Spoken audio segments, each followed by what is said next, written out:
Imagine you are holding a health food that has like the exact texture of pure slime. Oh, absolutely not. Just the thought of it is rough. Right. It really doesn't matter how many vitamins or minerals or, magical antioxidants are packed into it. Human biology is just kind of hardwired to reject that texture entirely. Yeah, it's a really profound physiological barrier. I mean, you are fighting millions of years of evolutionary instinct that tells the human palate to be incredibly wary of anything viscous or stringy. Which perfectly sets up our mission for today's deep dive. We're looking at, honestly, one of the most brilliant marketing case studies I have seen in a long time. It really is fascinating. It's the story of a brand that took a culturally significant, very traditional vegetable, specifically one famous for its overwhelming slime factor, and completely re-engineered how people perceive it. Right. They essentially turned a total sensory nightmare for the mainstream palate into a highly profitable premium wellness superfood. Exactly. So for the listener, the sources we're pulling from today include a university capstone advertising project by Jairo Cruz. And that details the launch of Hacienda El Maguey's Nopal Flour down in the South Florida market. And to really unpack the mechanics of why this campaign works so well, we are cross-referencing it with some foundational marketing lectures, specifically on creative strategy and consumer insight from a course by Dr. Anthony Bullard. Yeah, those lecture notes provide like the perfect decoder ring for what Hacienda El Maguey is doing here. Because Dr. Bullard's central thesis is that advertising isn't just about, coming up with clever slogans. No, it's fundamentally a consumer-focused solution to a client problem. Right. And here, the client's problem is deeply biologically sensory. So to give some context, the product is derived from the pads of the Opuntia ficus indica, which most people know as the prickly pear cactus. Yes, the prickly pear. And if you look at Latin American cuisine, fresh nopal is just an absolute staple. But the biological reality of this desert plant is that it contains a lot of mucilage. Mucilage, which is, it's a complex carbohydrate that the plant uses to store water. Exactly. Which is brilliant if you're trying to survive a drought in the desert. Sure, great for the plant. But it is an absolute texture hurdle in the kitchen because when you slice or cook fresh nopal, it releases this mucilage and it becomes incredibly thick and gelatinous. Yeah, and for a consumer who grew up eating it, that texture is totally expected. You know how to prepare it. Yeah. But for a mainstream health consumer who is culturally unfamiliar with it. Oh, that viscosity is an instant deal breaker. Completely. Right. And it totally masks the fact that the cactus is a nutritional powerhouse. This is where we see that concept of creative problem solving from the marketing lectures just perfectly applied. I mean, the lectures do this great deep dives into the classic Old Spice turnaround. Oh, right. The Old Spice case study. Yeah, where the perceived problem was men aren't buying our body wash. But the actual consumer insight was that women were making the household purchases and the brand just wasn't talking to them. So they pivoted the messaging to target women buying for men. Exactly. And Hacienda El Maguey operates on that exact same wavelength. The perceived problem is, mainstream consumers don't know nopal is healthy. But the actual insight is that mainstream consumers desperately want the metabolic benefits of nopal, but their sensory aversions are stopping them. Right. So the solution wasn't to, run $1 million ad campaign trying to convince people to suddenly enjoy eating slime. Because you cannot market your way out of a biological texture aversion. You just can't. No, you'd just be throwing money away. So the creative solution was to fundamentally change the form of the product itself. Hacienda El Maguey takes the cactus and processes it using this really specialized low-temperature solar drying method. They gently evaporate the water without actually cooking the plant. And then they mill it down into a culinary-grade powder. Specifically, what the capstone calls a 50 to 200 mesh powder. Right. And to visualize that, 200 mesh is roughly the consistency of powdered sugar. So by breaking down the cellular structure, that finally, they completely neutralize the mucilage. It's amazing. So when a consumer takes a scoop of this powder from the retail pouch and drops it into their morning smoothie or pancake batter, it disperses instantly. It blends perfectly smooth. It's a total biohack. It really is. You preserve the 10 grams of natural fiber, the calcium, the 17 amino acids, and all that blood sugar regulation, but you completely vaporize the sensory barrier. Which means the powder isn't just a manufacturing choice here. The powder is the marketing strategy. Which forces the brand to answer the next critical question, right? Now that you've engineered a product that a mainstream palate can physically tolerate, Who exactly are you selling it to? And the capstone zeroes in on a highly specific primary audience for this. Yeah. Health-minded adults between the ages of 25 and 65 in South Florida. Yeah, they specifically highlight neighborhoods like Brickell, Wynwood, Coral Gables, and Kendall. I mean, we are talking about the absolute epicenter of the Miami wellness corridor. Oh, for sure. These are upper-middle-class consumers with significant discretionary income. They read ingredient labels meticulously, they care about sustainability, and their weekend routine inherently involves a trip to a premium farmer's market. But wait, hold on. I have to look at this from a risk assessment perspective for a second. Okay, lay it on me. Miami is already swamped with premium green juice powders, spirulina, maca, you name it. It's a crowded market. Very crowded. So why take the massive, expensive risk of educating a clueless mainstream wellness audience when you could just sell it directly to the local Hispanic market? That's a fair question. Right. South Florida has a massive Latino diaspora who already buy in Nopal. You wouldn't even have to explain what it is. Well, that is the exact tension the capstone addresses when discussing scale and profit margins. Oh, interesting. Okay. The Hispanic diaspora actually is a foundational pillar of their strategy, but for a very specific reason.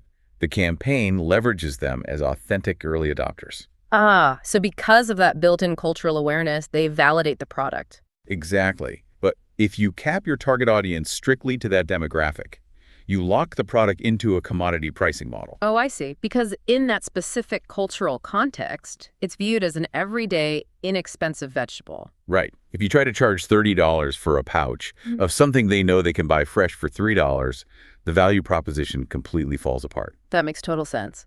So the capstone states, like verbatim, that the ultimate goal is to transition the prickly pear cactus from a perishable traditional vegetable into a scalable, high-margin functional ingredient. Yes, it's an entirely different psychological framing. And the marketing lectures define these South Florida wellness consumers psychographically as thinkers and experiencers. Okay, break that down for me. So thinkers want the hard data. They want to read about the 10 grams of fiber. They want to know about the low-temperature solar drying process. And the experiencers? Experiencers are driven by novelty. They want the thrill of discovering the new desert superfood before any of their friends do. So by targeting those two psychographics simultaneously, the brand achieves this really powerful dual benefit. Precisely. The local Latino community provides the critical cultural validation so it doesn't feel like a manufactured fad, right? Well, the mainstream wellness enthusiasts provide the sheer volume and the willingness to pay that premium margin. They're not just selling powdered cactus. They're selling a concept called metabolic harmony and digestive flow. But if you were asking someone to pay a premium price for powdered cactus, you can't just throw it in a basic brown paper bag. Oh, definitely not.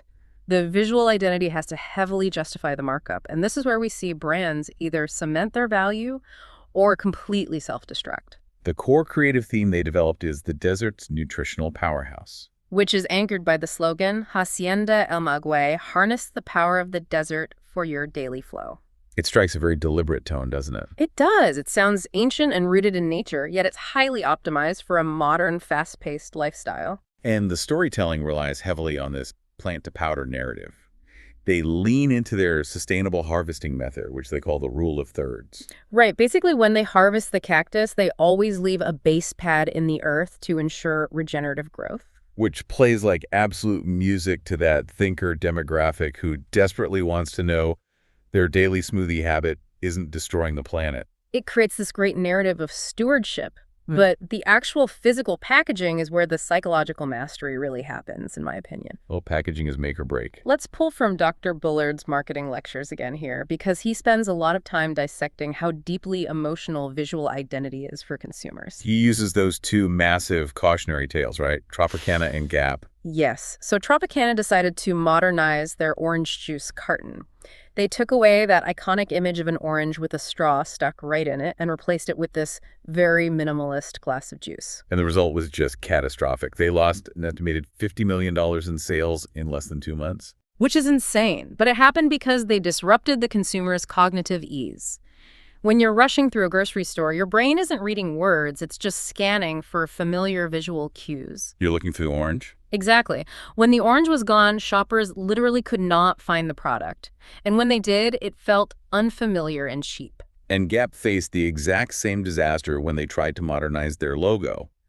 The public backlash was so intense, they had to revert to the original design within 6 days. 6 days. Those failures prove that a brand's visual identity operates on a deeply subconscious level, and Hacienda El Maguey understands this completely. They do. They designed a matte mylar pouch to signal this premium modern aesthetic, but the most crucial element is a strategically placed transparent window on the front of the bag. So by putting a window on the bag, they're basically bypassing the marketing copy altogether. Completely. You don't have to read a paragraph claiming it's high quality. Your brain just sees it. Because that window is visual proof of their entire manufacturing process. Right, because the market is full of cheap, imported nopal powders that are bulk processed in high-heat ovens. And what happens when you bake nopal at high temperatures? You destroy the natural enzymes, the powder oxidizes and turns into this dull, brownish-green color. It basically looks like dirt. Yeah, pretty much. But by utilizing that low-temperature solar drying method, Hacienda El Maguey preserves the vibrant, bright green hue of the living cactus. So that transparent window allows the consumer to visually verify the enzymatic quality before they even pick up the pouch. It provides immediate cognitive ease. It's just a brilliant way to justify the price point without having to say a word. And when they do use words, the brand voice walks this very careful tightrope. How so? Well, they incorporate strategic Spanish cultural nods to honor the indigenous Mexican roots of the plant, but they keep the primary messaging in English. So balances functional health benefits with cultural authenticity. Exactly. It elevates the heritage of the ingredient without alienating that broader English-speaking wellness buyer. It respects the origin without turning it into a caricature. Okay, so let's look at the board so far. They have engineered a brilliant product that completely neutralizes the slime problem. Check. They've identified a target audience in Miami with a disposable income to actually buy it. Check. And they have a premium, transparent package that visually proves its worth. But a beautiful, clever brand is completely useless if it just sits in a warehouse somewhere. Right. So how do they actually orchestrate getting this into the daily routines of South Florida consumers? This is where we get into the integrated media plan. They execute an incredibly tight 90-day pilot launch. And in the marketing lectures, an integrated media plan, or IMC, is defined as coordinating every single communication channel to deliver one unified, seamless message. You shouldn't be able to tell where their PR ends and their digital ads begin. It is all one ecosystem. So they map this out across a highly structured consumer funnel. At the absolute top of the funnel, the awareness stage, they lean entirely into visual social media. Specifically Instagram and TikTok. Because the product's primary differentiator is visual, right? That vibrant green color and the lack of slime. So they have to show, not tell. And the capstone details these 15-second recipe reels.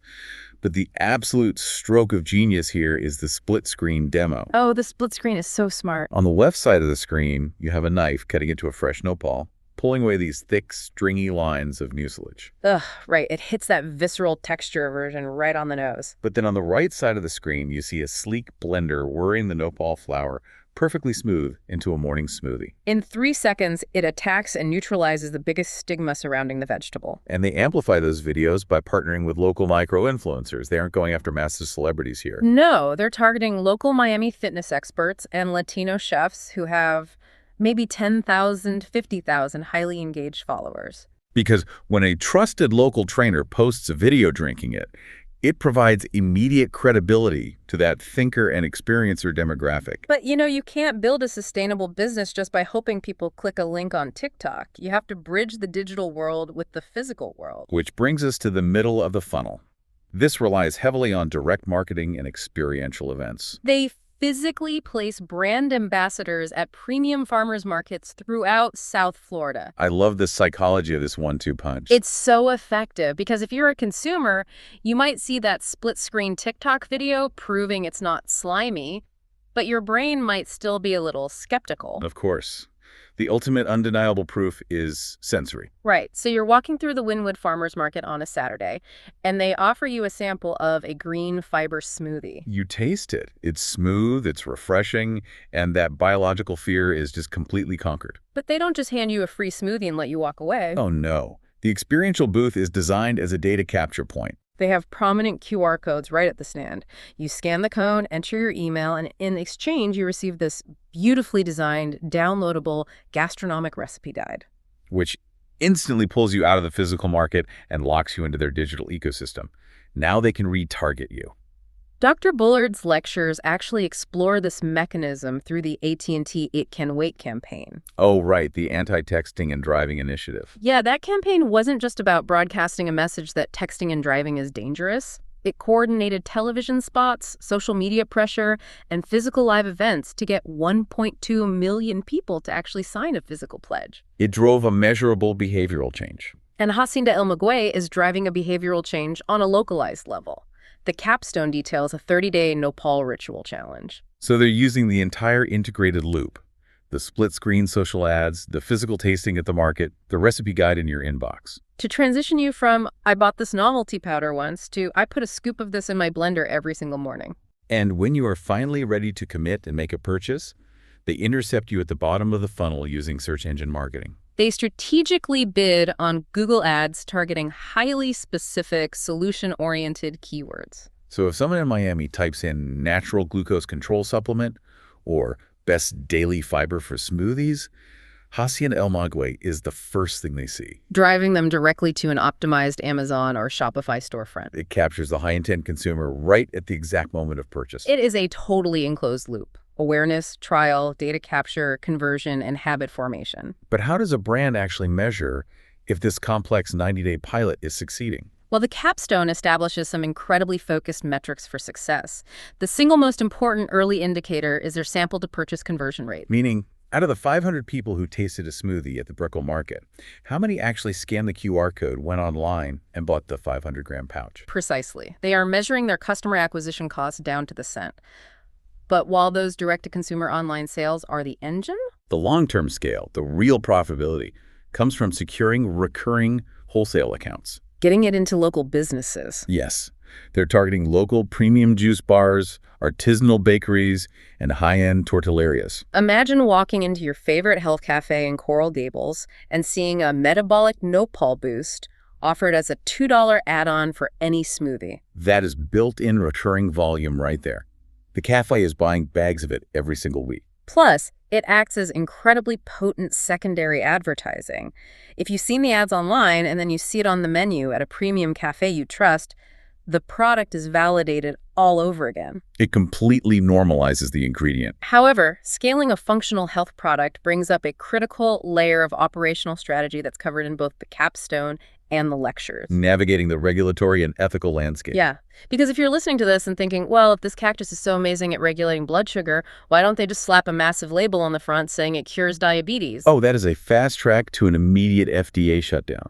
Exactly. The health and wellness space is heavily regulated to protect consumers from fraudulent claims. And the lecture notes dedicate a significant portion to the ethics of advertising, specifically warning against making prescriptive medical promises if you are selling a food product or a supplement. So Hacienda El Maguey launches under the Florida Cottage Food Laws, which is a very smart, agile entry strategy. It allows them to bypass massive regulatory friction during that 90-day pilot. But it requires specific operational disclaimers on the packaging. And they have to be meticulous about their phrasing. I mean, they are actively targeting an audience of people who are trying to manage metabolic conditions or gut health issues. It is a very fine line to walk. But they walk it perfectly by relying on structural and functional language. The capstone outlines how they ethically and legally stay within FDA-compliant boundaries. They never claim the powdered treats or cures a disease. Instead, they use phrases like supports metabolic harmony and aids digestive flow. Excellent source of daily fiber. Exactly. And this is why that plant-to-powder narrative and the transparent window on the pouch are so vital. They build immense consumer trust through transparency and the undeniable scientific reality of the nutritional profile. Highlighting the 10 grams of fiber and the amino acids, rather than making inflated, risky medicinal promises. They let the ingredients speak for themselves while the marketing sells the lifestyle. So when you step back and look at the entire architecture of this campaign, the Hacienda El Maguey launch is truly a masterclass in modern marketing. It absolutely synthesizes every element of a successful creative strategy into a highly functional blueprint. They didn't just try to force a traditional ingredient onto a new audience. They started with deep consumer insight to identify the massive biological barrier. The texture stigma. And they used a brilliant product solution, milling it into a fine 50 to 200 mesh culinary-grade flour to entirely eliminate the slime. Then they wrapped it in a brand identity that provided immediate cognitive ease and executed a localized integrated media plan. They didn't just yell at consumers to buy it. They educated them, they offered sensory proof at farmers markets, and they guided them step by step toward a new daily wellness habit. They took the prickly pear cactus, a perishable, culturally specific vegetable that a lot of people were frankly afraid to eat, and completely reframed it into a premium, highly desirable desert superfood. It's incredible, and it really makes you think. If a targeted, highly creative marketing campaign can take something famous for being gelatinous and transform it into the must-have metabolic smoothie boost of South Florida, Yeah. what other overlooked traditional ingredients are sitting on the shelves of our local grocery stores right now, just waiting for the exact right strategy to become the next massive global wellness